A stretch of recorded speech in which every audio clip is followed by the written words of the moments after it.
I think it's safe to say we're at a very Chinese time in our lives because the Chinese aesthetic, lifestyle, and even other things have been affecting a lot of day-to-day. And in fact, we've been drawing a lot of inspiration from these Chinese lifestyles. So today, I want to talk about Chinese perfumes. And to be specific, Chinese perfumes that even China gatekeep. When we think about niche perfumes, the tendency is still to think about French perfumery or Western perfumery, but now there's been a rise in Eastern perfumery as more meditative, more mellow, and more soft versus its counterpart that's a little more bold, more fashionable, more expressive. And if you've heard a thing or two about Chinese perfumery, you're probably already familiar with brands like Two Summer and Documents. So I'll be talking about these two more as perfumes you probably already know of, but if you don't, this is still gonna be a reference video for you. But I'm more interested in the brands that people don't really talk about. And if people do talk about them, you probably only see them on Xiaohongshu or more commonly known as Red Note. Starting with perfumes you may already know, first up is Two Summer's Triple T. I have 3 of the best sellers from Two Summer. This is my personal favorite because this one features 3 different types of teas and you really get that kind of bitter, mellow tea flavor and vibe. But this fragrance is also sweetened by a little bit of brown sugar at the base. So it's definitely green, aromatic, somewhat bitter. Not so much like a bitter gourd, but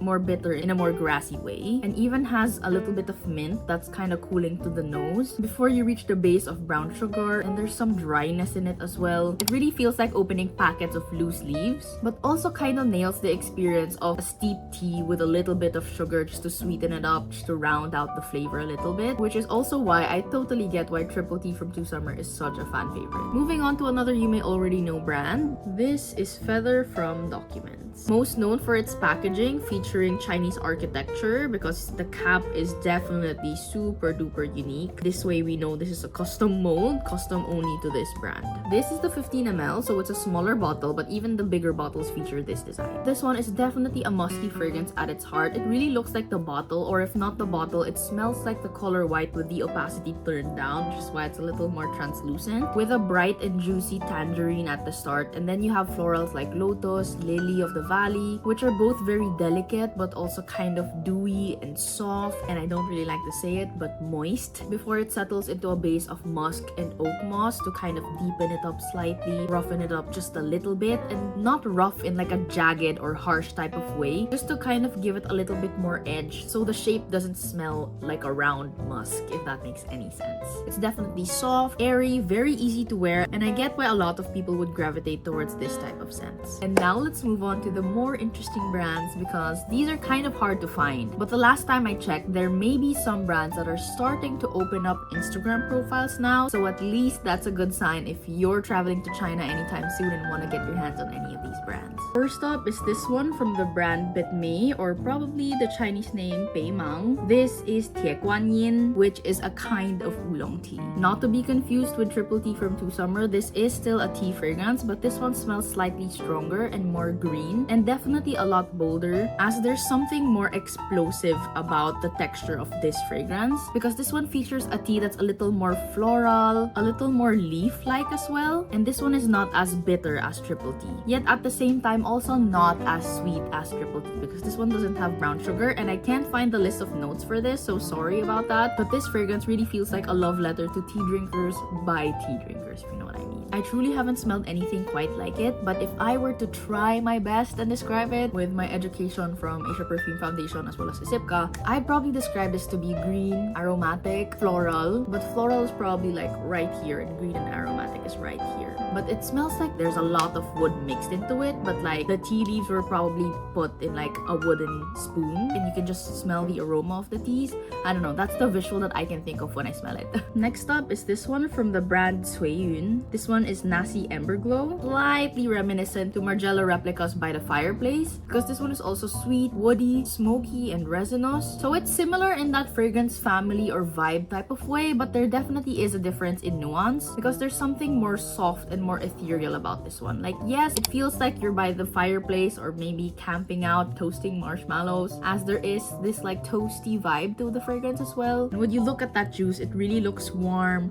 rich, kind of bold. So I'm excited excited to see how much this deepens over some more time. This one opens with some soft pink pepper and I think lilac also. There's really something like a flutter finger texture to this, especially at the start when you first spray it. But it's almost like you kind of have to look for it underneath and kind of hunt for it, but the texture is there before you really get that like burst of wood, vanilla, maybe the slightest bit of patchouli to roughen it up, deepen it up, kind of give it some like earthiness to it. Not in a dirty soil way, just to make it like really grounded. But to my nose, it smells like different woods also. Like there's a drier wood, but also there's a creamier wood as well. And then a smokiness, probably from like smoke or incense. Quite addicting, quite mysterious also. The next one I'm showing features quite the common profile from French perfumery, particularly the Chypre Accord. This one is Yamingdi, probably butchering the pronunciation because I don't see the Chinese characters here, but the fragrance is called Monologue. I can imagine this fragrance to be marketed more for men if they were to market it in a traditional way, but I can still see cool girls gravitating towards these fragrances, especially if you don't like girly girl perfumes, because this one features lemon, lime, and mint at the start. Definitely cool to the nose, definitely a bright burst of energy, and then you get greens like basil, the slightest bit of jasmine just to kind of soften it up a little bit, and then you get greeted with the base of oak moss, sandalwood, musks, and maybe the slightest bit of like a powdery amber as well. This one definitely smells like such an attractive scent, and because there's that familiarity to the Chypre Accord, that's why I'm featuring this particular scent. Not just because it has what it takes to be crowd pleasing, but because it's a little more easy to understand. Would you just look at that bottle? I just find it so cool how everything is just like, just fits, you know? And by the way, the Chinese characters here also can mean something along the lines of like a monodrama or a one-man show, which is why it's called Monologue. Because while yes, it has that texture of that like kind of watery, kind of airy and open atmosphere that's quite common to Chinese perfumery, this one still has a vibe of being able to command a room, and that's probably why they decided to call this Monologue. Next up is one from the brand Fragrance Diary. I don't have the label over here, but this one is the fragrance Agarwood. And as you can probably guess from the name, it smells like a woody fragrance,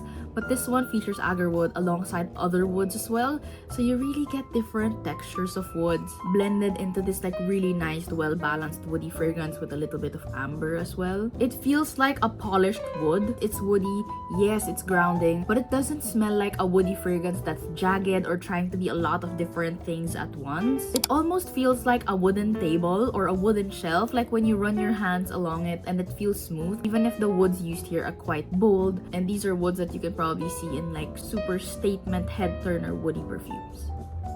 Oh, there's something so addicting about this fragrance. It's so cozy and so wearable. The next one is interesting to me because I think it really nailed the texture and the image. Like it's very strong in my head when I smell it. But this is Abismo's Lunar Shadow Musk. And would you just look at that bottle? Look at this cap over here. Definitely deserves a spot right next to those like really niche looking perfumes with like the weird quirky bottles. You know what I mean? Like it kind of nails the aesthetic. But this one is really cool because I think it's unique in a way that you won't really expect perfumery to be like this or to smell like this, because this one has aldehydes, it has musk, it has violet and jasmine. It's powdery, yes, it's light, airy, and fresh, but there's something very cool and detached about the fragrance overall, in a way that yes, we know it's there. Yes, it's also not the brightest, lightest, whitest thing. Probably also why this one is in gray. There's just something about this that perfectly merges that musk, that like light veil of shadow, but also that like very sheer wash of light, and those three things merged together into one is this perfume, Lunar Shadow Musk from Abismo. And last but not the least, this is from Chinese brand To Define in the fragrance Encounter. You guys, I love this one. Like if there's one thing I probably would wear as like a signature scent, though I don't believe in it, but if I were to have one from this roundup, it's gonna be this one, because this one features florals like jasmine, lily of the valley, orange blossom, rose, and also has vanilla to kind of sweeten everything up. There's something delicate, elegant, effervescent, ethereal, and flowy about this fragrance, but it's still also warm, cocooning, and cozy at the base. So it's sort of like a like this, but like a kangkang, and like I don't know, there's something motherly about this fragrance, but can also be like a mother in a mother type of way.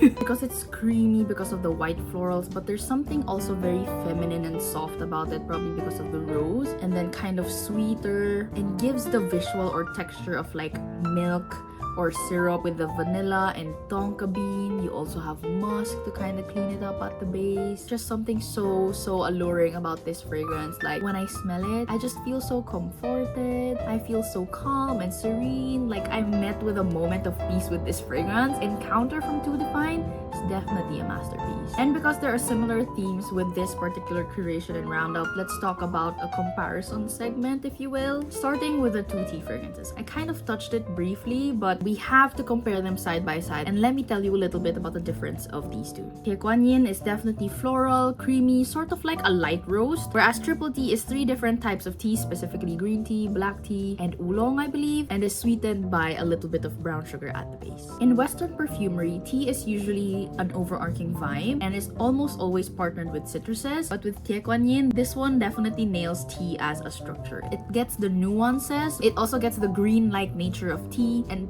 surprisingly how roasted it is as well. It kinda alludes to the process before you get the loose leaves that you steep and before you drink your tea. Whereas Two Summers Triple Tea definitely nails the atmosphere of tea, opening a packet and also drinking it as an experience. Next up are the musks in this lineup, with Documents Feather as well as Lunar Shadow Musk from Abismo. Feather definitely feels like a more dry, crisp air, whereas Lunar Shadow Musk feels more like a creamy air. And while they both still smell like skin, there's like a more neutral warmth to Feather and a more kind of skin-to-skin contact-like warmth with Lunar Shadow Musk. And while they both smell really open, Feather kind of gives me the impression of a very vast and very wide open white space, whereas Lunar Shadow Musk gives me the appearance of like a white body, regardless of that shape. Whether you think it's a white circle or a kind of off-white circle, if you will. Both very beautiful musks, but also equally different. French perfumery taught us projection, structure, and drama. And while you can see some aspects reflected in Chinese perfumery, I think Chinese perfumes also teach us something about restraint and control. Because as somewhat common themes are reflected here,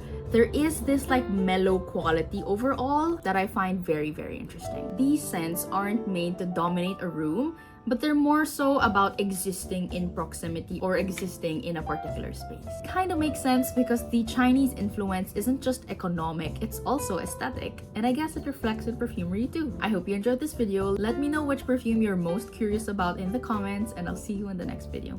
Bye!